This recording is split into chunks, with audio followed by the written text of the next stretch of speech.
సమక్షంలోనే ఈ మళ్ళీ సంవత్సరం వరకు ఈ దేవస్థానంలో చేసే భాగ్యం రాదు కాబట్టి వారందరూ కూడా చిన్నారులందరూ కూడా మీ ముందుకు వారి యొక్క నైపుణ్యాన్ని వారు నేర్చుకున్న నృత్యాన్ని ప్రదర్శించడానికి వస్తున్నారు కాబట్టి వారందరినీ కూడా మీరు మీ చప్పట్ల ద్వారా ఆశీర్వదించవలసిందిగా కోరుతున్నాం. భవిష్యత్తులో వాళ్ళందరూ మంచి నర్తకులుగా మళ్ళీ ఇదే వేదికపై ప్రతి సంవత్సరం మా సంస్థ ద్వారా అనేక మంచి నృత్యాలు ప్రదర్శిస్తారు.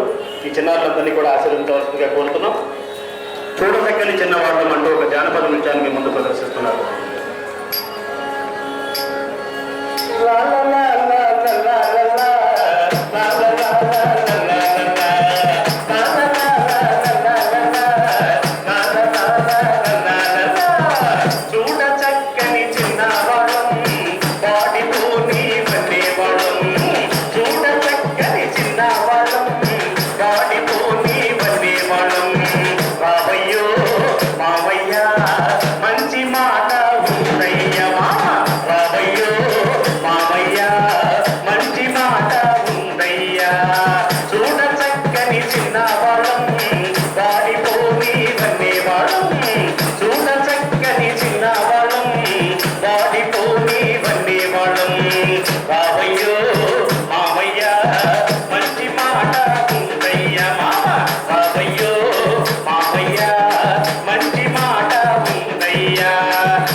తదుపరి ఒక శాస్త్రీయ నృత్యం